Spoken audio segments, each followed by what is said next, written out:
to allow people to die in deplorable conditions. That's from Josh. Hey, Josh, how you doing? I'm around yourself, Stefan. Well, thanks. Why do you refer to them as Syrian refugees? Because that's what the media has been referring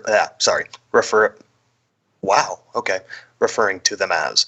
And that's how people would more recognize them as. And if you called them, migrants, then everyone's just going to make the connotation that they are the Syrian refugees anyway, even though most of them are not. Yeah, I mean, I think it's important not to concede the language anyway, but I just wanted to point that out. Well, let me ask you this. What are you doing about people dying in deplorable conditions around the world? What's your activity in that area?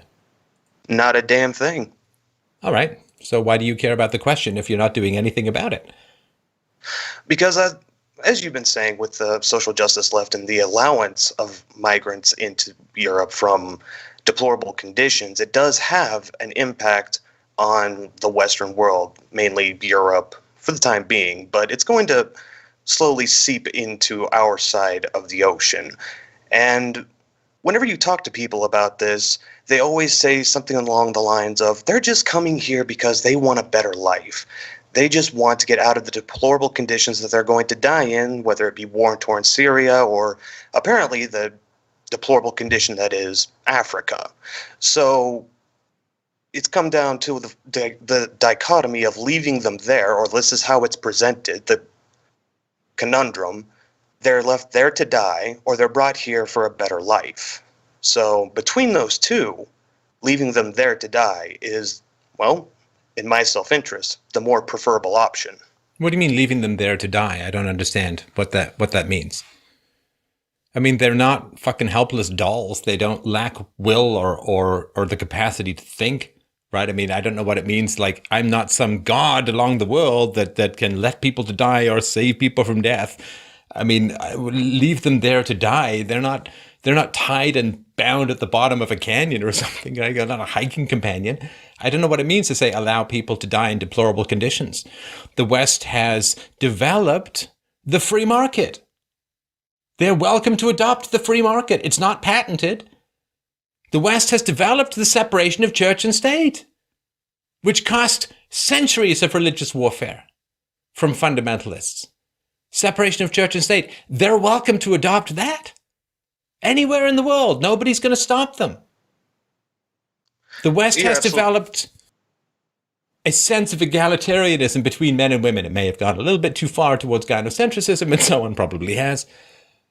But yeah, you could work for equal rights from women. The West has developed more peaceful methods of child raising. Again, not patented. You could choose not to beat your children. You could choose not to indoctrinate them in brutal ideologies. I don't understand what it means. Everything there is free, and you don't have to come to the West to get it, because they're ideas. The ideas can be transferred across the borders. We have the internet. So you can get the great ideas the West has got, and you can implement them in your own country. I don't know what it means to say that just allowing people to die. Then let me preface it then. Well, if you're talking to a leftist and you're talking about the migrant crisis and you say, no, they should not be allowed here, usually what they will respond with is something along the lines of, well, they're just trying to get to a better life, right? Sure, I get that. I mean, if I go and if someone goes and steals someone else's identity and assumes their identity, and that they have a better life, they have access to that person's credit, and maybe they can even get into their house, and I mean, a better life. Why do they need to travel to the West to get a better life? Why don't they just create countries that are better? Beats me. Apparently, the left thinks they can't. Well, of course, if they can't live in a free society that they create themselves, what makes anyone think they can live in a free society in the West? If enough people in the Middle East want freedom, they'll get freedom. What did people in the West do for freedom? They fought like hell for it. There were civil wars, there were revolutions, there were peaceful revolutions, there were intellectual revolutions. That's how the West got its freedom. I don't Absolutely. I don't understand are they helpless? If they're helpless, they're not going to fit into the West, because the West is about conscience and self-determinism and free will and moral responsibility. If they're helpless playthings of their environment, how are they going to fit in the West? If they're not, the West has already developed the intellectual framework for a free and productive society. It's not complicated. Free market, separation of church and state, equality under the law. It's not that complicated. And so why can't they do it? Well, we know why they can't do it. At least there's some good ideas as to why they can't do it. They can't do it because you have IQ 80 to 85. They can't do it any more than Detroit can do it.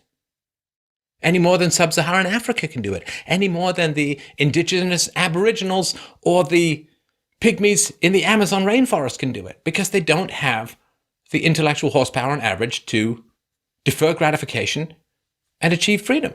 So even people raised in the relative freedoms of the West who have an IQ average of 85 can't reliably as a community achieve those freedoms. So we know why. It's IQ and ideology. And so if the IQ and ideology is there, bringing them to the West won't change that. No, you're absolutely right. And that's the thing when it comes to debating leftists and anybody who wants to bring migrants here, who use that argument. And I bring this up to you, sir, because nobody is willing to say, leave them there. Whenever the argument comes up, they're just coming here for a better life. Everybody just tries to dance around it. Just dance around saying, no, leave them there. If they die, they die. That sucks, because that's what the left makes it sound like. If they stay there, they're going to die in deplorable conditions. And maybe, I'm sure many of them will. But as opposed to bringing them here where, assimilation is proving quite difficult for them and leaving them there, but this is a false dichotomy. There's no... I personally am happy to help people in the Middle East. Personally. Look, I've made the case before. It's worth making it again. And you've probably heard it, but just for those who haven't. You can help 12 people in the Middle East for every one person you bring into the West. Absolutely. Clearly, there are hundreds and hundreds of millions of people in the Middle East who would like to live in the West. Can they all come? No. But that will completely destroy the economies of the West because of the welfare state and so on, right? And the extraordinary expense of language and cultural issues and needs for translation and you name it, right? I mean, it completely destroyed the economies of the West. And then you have a bunch of people who've left their homeland, tried to integrate into the West, and the West has collapsed economically. What the hell? But that cannot be considered anyone's solution, right? And the leftist solution. So you help people in the Middle East. But the best way to help people in the Middle East is to find the political leaders in the West who started the wars in the Middle East and throw them in jail. International war crime of aggression. Throw them in jail. Absolutely. Because that way, people, political leaders, might think twice before bombing the shit out of the entire Middle East. Absolutely. I'm talking about 2003 Bush. I'm talking about Tony Blair. I'm talking about Barack Obama. All people who bombed with no declaration of war, or who bombed with no justification of self-defense, or who invaded with no justification of self-defense. Iraq posed no threat to the United States or to England. So the idea that you can just go invade countries because groups of people with highly conflicted interests say, oh no, you'll be greeted as liberators, you'll bouquets and flowers. The idea that we're going to solve this by just letting the political leaders get away with crimes against humanity and then taking all of the displaced people or some of the displaced people or everyone who's hiding amongst all those displaced peoples. Come on. This is not how you solve problems.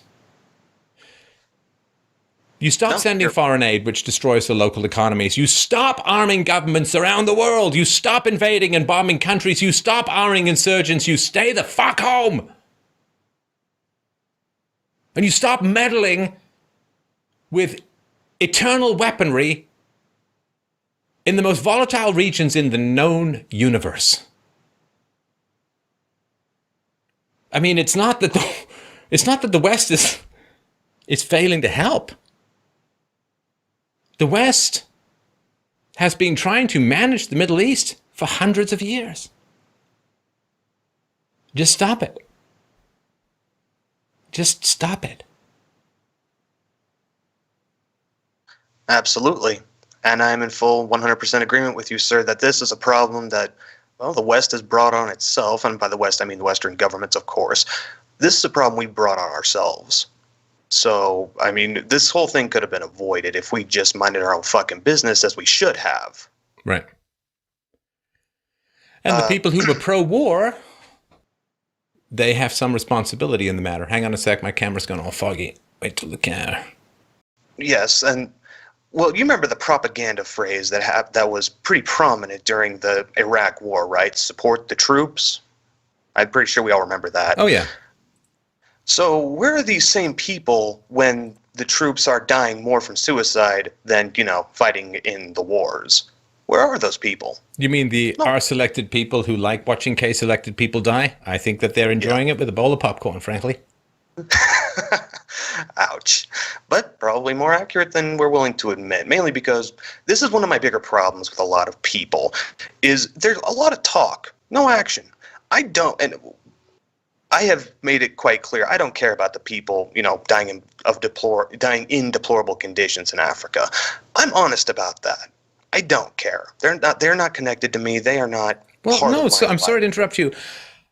I think you and I would care insofar as by dumping massive amounts of free food and free foreign aid in these countries, as well as destroying their local economies with free food and free foreign aid, the West has stimulated an unsustainable population growth in Africa. Very true, yes. Right, so the people would not be having 8 kids if there was not enough food. They would restrain their fertility, as human beings are wont to do. So we've just dumped massive amounts of food into Africa, and lo and behold, looky-la, you've got massive amounts of Africans.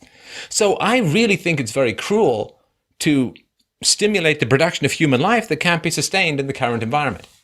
Because if the West stops dumping all this free food and free aid into Africa, what's going to happen? Brutal civil wars, overthrows, dictatorships, mass migration. It's horrible. And so I care. I don't want people to be brought into this world in order to suffer and die in pointless civil wars and revolutions and riots and fights over food. I think it's terrible. I think it's terrible. I don't think that's right at all. But now that the situation has been created, to ask the people who were opposed to the policies that produced the situation to sacrifice for the solution is insane.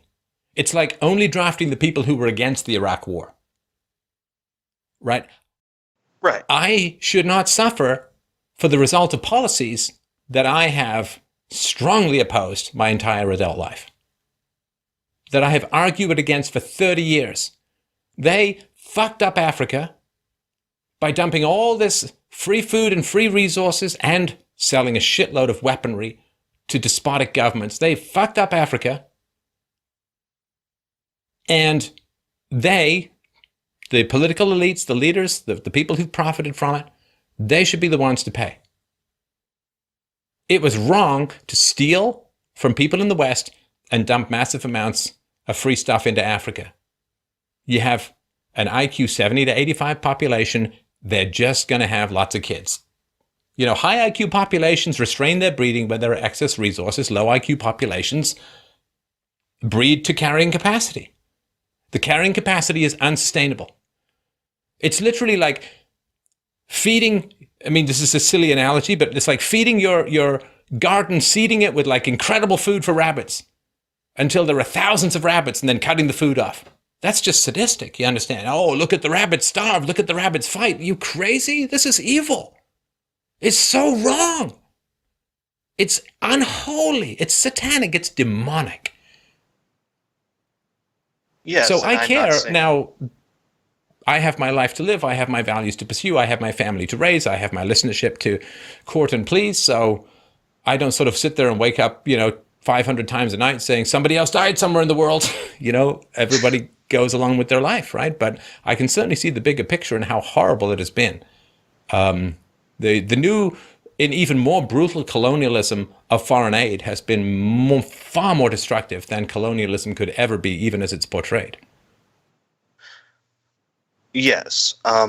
What I was getting at, though, was when you see these people say they care, ask them what they do personally, and you'll find that they don't do anything. They call on governments to do their work for them, pretty much like they do everything else. Have you been following the J.K. Rowling thing at all? Yes, on Twitter. Yeah, I don't. I would. J.K. Rowling, big fan of the migrants. Big fan of the migrants. And Mike Cernovich is like, hey, you've got like 30 bedrooms. I will pay for the migrants' flights to get to your house. How do we make this happen? No reply. And then, she put out something about Donald Trump not wanting to touch a boy in a wheelchair, which was a complete lie. He did hug the boy and all that kind of stuff. It's still up, I don't know, J.K. Rowling. What can I say? Right, an evil, fictionalized villain, cool. B, a real, non-fictionalized villain, not cool. So. Well, yeah, but that's what I'm talking about. When you call them out on their bullshit, and this happens to a lot of people who do not, as you say, have facts and arguments and logic backing them. When you call them out on their bullshit and inconsistencies, what do? They either shut down or they lash out with self-righteous indignation they have not earned. And all they have is emotional gratification in the moment, where they've decided that they don't need to see into the future. They don't need to see the consequences, the longer-term consequences. All they want to do is feel good in the moment. But it's an addiction, right? So, virtue signaling is an addiction. This pomposity of looking good rather than doing good is an addiction. And what do drug addicts do when you take away their supply? They manipulate, they attack, they wheedle, they cajole, they lie, they brutalize, they abuse, they just do whatever they can to get their drug. Absolutely. And this kind of dopamine hit, this shitty dopamine hit of, well, people, I'm going to say the right thing. And it's a very elaborate and elegant fuck you to anybody who's got a rational view of the world. Hey, resources are limited. We can't do everything, Oh, well, I just care about people. It's like, what do you even say to people like that? You tell them to fuck off. We have 1,000 people in the ocean and we have lifeboats for 100. Well, I just care about people. Well, I know who's going off the lifeboat now.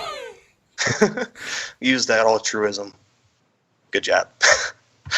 So, what I was wanting to get at with this was that the fact of the matter is that in this view, in the leftist view, and yes, it is a false dichotomy, but it is a dichotomy that the mainstream media portrays, that social justice portrays, that these people are going to stay in these areas, these deplorable areas, and they're going to die unless they are brought to Europe for a better life. But that's just false. Again, it's just, they don't know the history, they don't know the opportunities, they don't know the possibilities. Saudi Arabia has a tent city that can house hundreds and hundreds of thousands of people. They've taken virtually no one.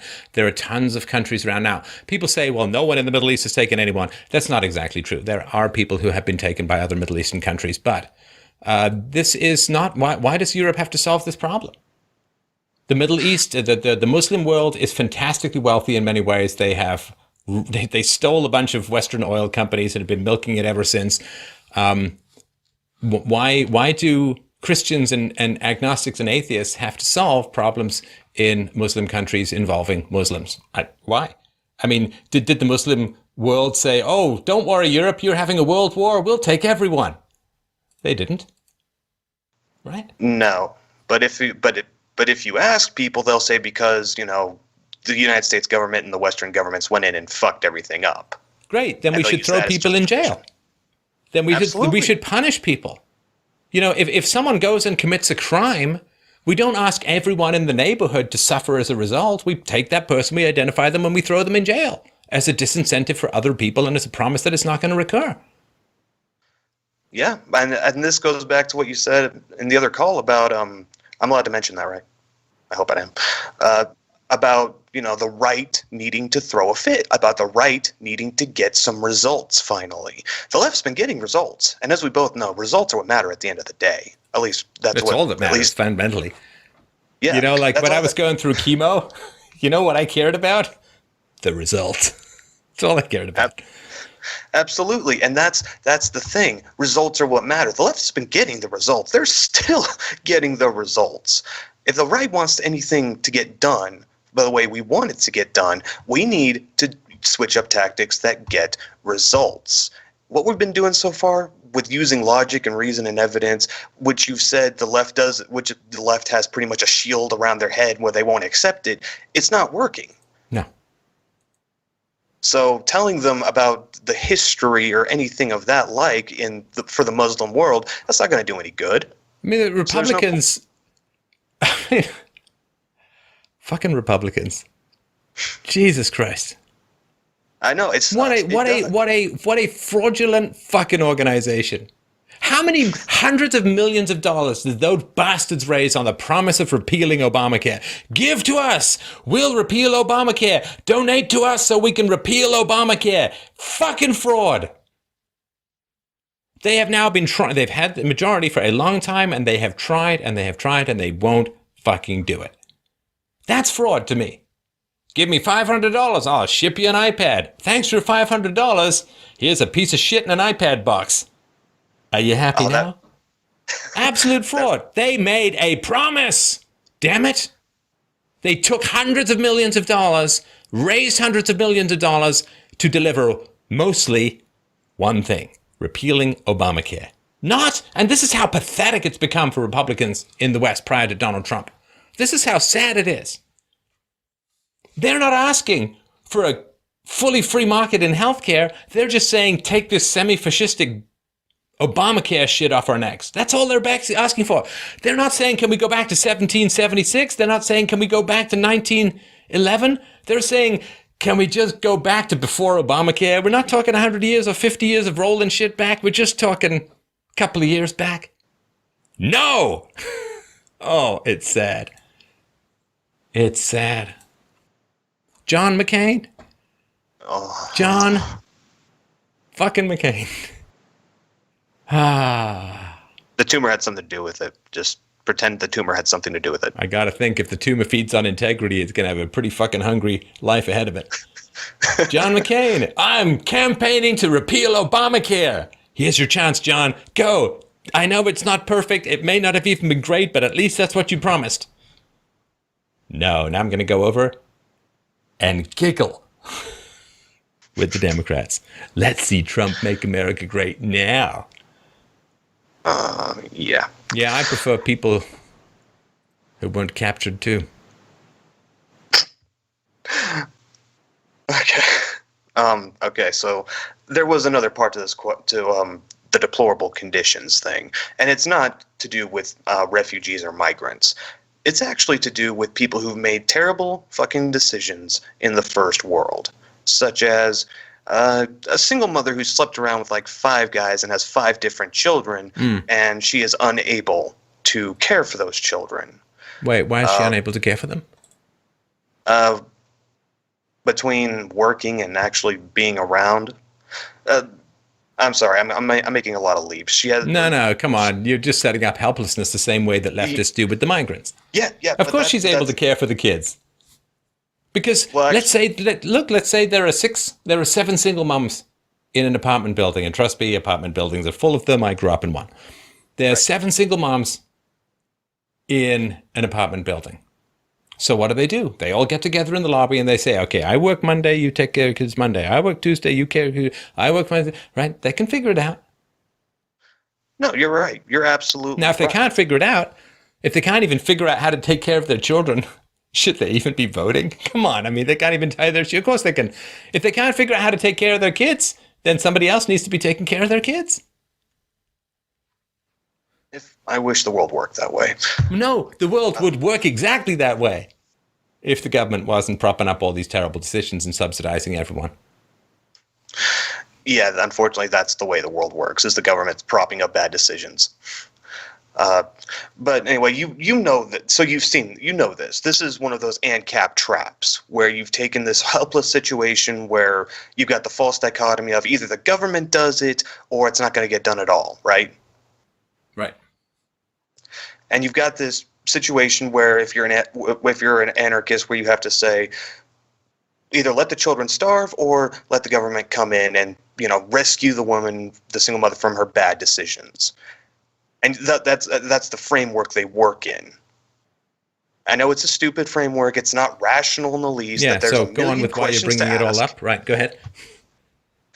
because that's their frame of mind. And what I would like to see is people answer honestly within that little framework. No, that framework you brutalism. can't win. Just jump out. You just say to them, okay, how do you pay off the national debt?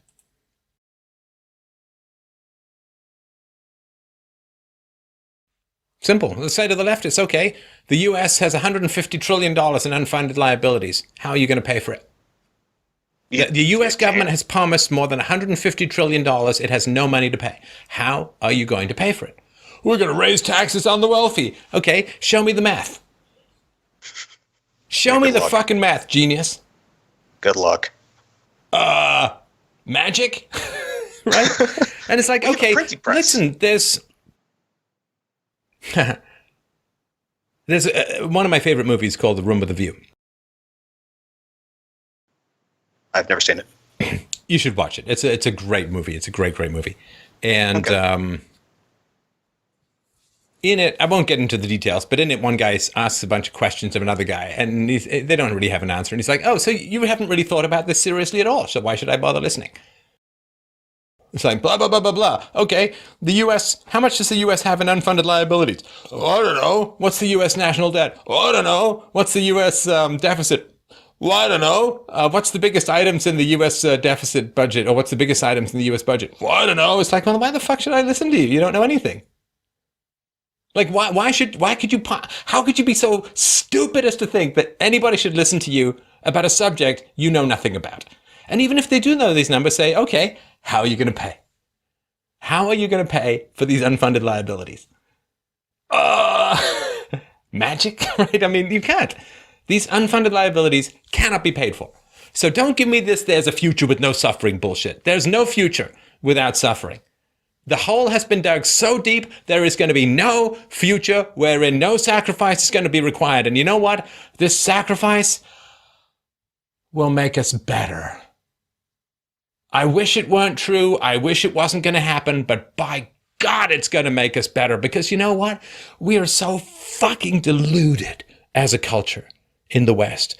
We live in such mad, insane, deluded unreality. Fiddling while Rome burns, arguing about how many migrants we can possibly take in when we can't afford any of the promises we've made to our citizens. You mistake me, Stefan. I am looking forward to the day when we finally admit this can't go on forever. I'm looking forward to the day when it's Schadenfreude. It's my own Schadenfreude. I look forward to the day when everyone fucking realizes that this system, and they want to make it bigger, that it cannot get any bigger. It cannot get any worse. This hole cannot get any deeper. I mean, it's going to get deeper, but there's going to come a point when we have nowhere to throw the dirt anymore. And I want to see the looks on everyone's face who thought that they were going to have universal health care, who thought they're going to have old age pension retirement via transfer of wealth from the young to the old. These people are thieves. They want to take from other people and give it to themselves, or whatever emotional bullshit, lacking consequential foresight that they have. I don't like these people. I really don't. And when they... Sorry, go ahead. No, go ahead. And when they finally realize that everything they thought they could do, that people would just put up with it forever, well, when they find out that it will not happen, when they've tried to uplift people from poverty, when they've tried to take care of everyone, and it fucks over everyone, I want to see what they have to say. I want to see what they have to say to their children. They won't. They won't say anything different than everything they've been saying already. They won't learn a thing. They won't. I mean, we have in the West, we can blame everyone we want. We can blame the government. We can blame the migrants. We can blame the unions. We can blame, but we have just become a deeply immoral society. We've become a deeply vicious society. We've become a society that self-righteously pursues vampiric predation upon the young, that uses babies as collateral to feed our materialistic greed, that is happy to sell off the next generation to Chinese banksters in order to stuff ourselves with saturated fats in the here and now, who grow obese on drinking the blood of the unborn. We have become a deeply vampiric and deeply immoral society. And this is something people really, really need to understand. It's not fundamentally the government that has failed. It is not fundamentally socialism that has failed. It is not central planning that has failed. None of that has failed. We have failed. We have failed. The people have failed.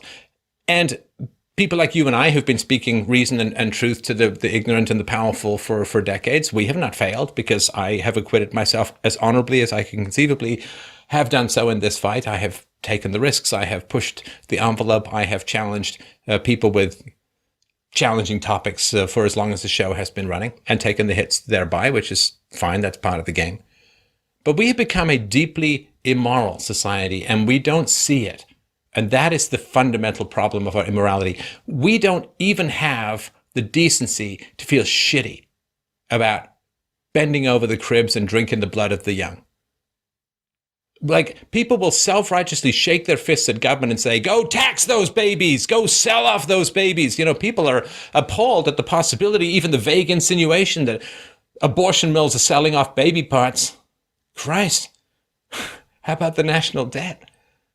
We're selling off entire lives. We're selling off entire futures, lying to 17-year-olds and burying them in hundreds of thousands of dollars of debt, sometimes to indoctrinate them in shitty anti-market education, throw them out into the free market and watch them fail. Watch them never get a life started. We don't care about children being thrown into shitty government schools and being taught by blind, low-rent ideologues. We don't care about all the crap they put in the food. We don't care about, let's just appease the kids with sugar and let's buy everything in the supermarket which has sugar, which is basically everything in a box these days. We don't care. The children are problematic. Let's drug them with drugs that shrink up to 10% of their fucking brain mass. Rather than change the system, we don't care. We don't care. We don't care about the young. We don't care about the future. We care about stuffing our fat fucking faces with taxpayer money robbed from the unborn. That's all we care about these days. And buying 5 more minutes apiece so we don't have to be troubled as we continue to stuff our aforementioned fat fucking faces. We don't care about what's noble, about what's good, about what's right, and the very concept of sacrifice seems to have been irradiated out of the Western soul. Maybe it was the grand exodus of K-selected bodies in World War II. I don't know.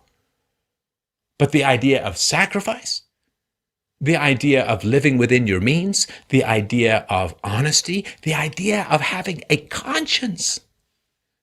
When have you ever heard any of the boomers say, sorry, kids, we completely fucked it up for you. We got greedy, our greed ran away with us, and we fogged out of reality and pretended we didn't have the basic numerical skills that come with counting your fingers and your toes. We borrowed, we mortgaged, we got you viciously into debt, and there's nothing to show for it other than a vastly bigger government that's going to choke off your economic opportunities. We had freedom, we had low taxes. And we used all of that freedom and low taxes to beg money from the government, beg free stuff from the government. The government went into debt. And now we don't even hand you a tenth of the freedoms we were handed. We hand you nothing because we hand you a gargantuan government, massive unfunded liabilities, massive debt, massive deficits, demographic replacement. Oh, and now we need even more than ever because now we're not even going to pretend to pay taxes. Now we just want free healthcare and our old age pensions. Fuck you very much. Yeah, I believe Ayn Rand called that unfreedom, where you've essentially thrown away freedom for security. And when you throw away freedom for security, you deserve neither and lose both, especially when it comes to government, especially when it comes to an institution where they can't even handle a pension plan, and these people want them to handle healthcare. They can't even handle building steps down the side of a park, as I talked about earlier in the show. So we have just become a deeply cold, selfish, materialistic, greedy, conscienceless bunch of vampires, all maneuvering to feed off the state at the expense of the future. Yes. And when you stray far enough from reality, nature wipes you out. I mean, nature doesn't care. You know, if you think that that approaching train is your friend and you should run up and give it a hug, nature doesn't care about your delusions. I believe that's a Darwin Award. Well, maybe entire cultures can get Darwin Awards. So this is the fundamental. The deficiency is in morality. The deficiency is in ethics. The deficiency is in empathy. Like, instead of real empathy for the children in our societies, we have this pretend empathy for the migrants of other countries. We instead of genuine compassion for our culture and our society, and instead of compassion for the millions of men, largely men, who died to deliver us our freedoms, instead of compassion for their sacrifice, we have sentimentality about mad schemes of diversity that won't ever work and will do the exact opposite of working in the long run. So this is the reality of where we are. We need a moral revolution. We need a moral revolution. And I have my criticisms of Islam, but the idea that well, we're just so much more moral and we're just so much better and we have it all down as far as reality and ethics go, I could very easily make a case the exact opposite direction.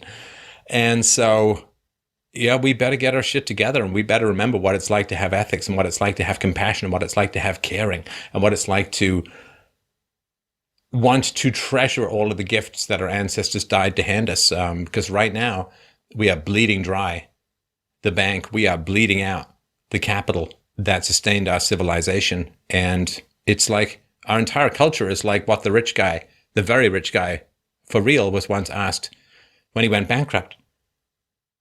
And someone asked him, how did you go bankrupt? And he said, funny, very slowly and then very quickly.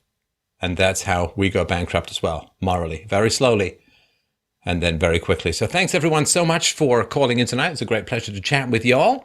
Please don't forget, freedomainradio.com/donate to help out this show. Come on, you know there's nothing else like this out there. And we desperately need this out there more than ever. So please, freedomainradio.com/donate. Thank you everyone so much for listening and for watching. Have a great night. I will talk to you soon.